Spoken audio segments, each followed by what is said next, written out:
మల్లికార్జున ఖార్గే అల్లుడైన దొడ్డామని దరిదాపు ఒక విద్యార్థి నుంచి ₹1,00,00,000 నుంచి 2,00,00,000 వసూలు చేసి మినిమం 800 కోట్ల వరకు వసూలు చేసి తాను బిఆర్ అంబేద్కర్ అధికారి ఏదైతే అధికారిగా చూసుకోవచ్చు అధికారిగా ఉన్న కాలేజీలో కోట్ల రూపాయలు దండించి వాళ్ళకు ఇంటర్మీడియట్ ఫెయిల్ అయిన విద్యార్థులకు ఫేక్ సర్టిఫికేట్స్ ఇచ్చించి వాళ్ళకు అందులో సీట్లు ఇప్పించి పెద్ద కుంభకోణంగా చెప్పుకోవచ్చు ఇదైతే. ఎందుకంటే ప్రతిపక్షంలో ఉండే ప్రస్తుతం ఖార్గే ప్రతిపక్ష పార్టీలో ఉండే ఇంత కుంభకోణాన్ని ఒక స్వయాన తన అల్లుడే చేసిందంటే రేపు అధికారంలోకి వస్తే పరిస్థితి ఇంకే విధంగా ఇంకెంత భారీ కుంభకోణాలు ఉంటుందో మనం కూడా ఆలోచించవచ్చు. స్వయంగా బీజేపీ నేత ఎన్ఆర్ రమేష్ అంటే కర్ణాటకకు చెందిన బీజేపీ నేత ఎన్ఆర్ రమేష్ ఏదైతే ఇది మన ఆరోపించి దాని మీద ఎవరెవరికంటే ఇక్కడ చూసుకుంటే లోకాయుక్తకు సిబిఐకి వాళ్ళకు ఫిర్యాదు చేసినా కూడా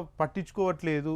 మళ్ళీ అదేవిధంగా అసోసియేషన్ మెంబర్లకు కూడా ఫిర్యాదు చేసినా కూడా వాళ్ళు కూడా పట్టించుకుంటలేరని స్వయాన బీజేపీ నేత ఎన్డీఏ అధికారంలో ఉన్న బీజేపీ నేత ఆరోపిస్తేనే దాని మీద ఇప్పటివరకు చర్యలు తీసుకుంటలేరని అయితే మన వార్త చూడవచ్చు. అయితే ఎందుకంటే ఒక ఎంబీబీఎస్ అయినా డెంటల్ అయినా కూడా అంటే అదొక చిన్న ఏదో కోర్సులు కాదు అవి. ఎంబీబీఎస్ అంటే వైద్య వృత్తికి సంబంధించిన విద్య అని మనం చెప్పుకోవచ్చు. ఎందుకంటే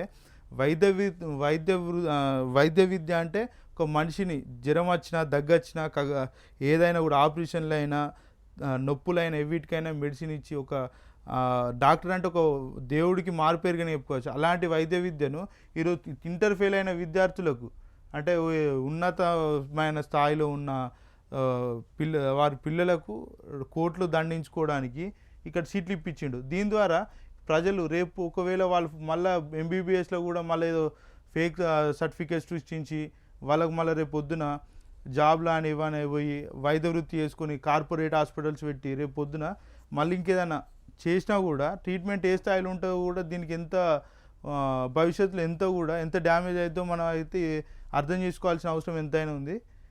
దీనిపైన చూసుకుంటే ఇంకా 800 కోట్లు కుంభకోణం విలువ ఆషామాషి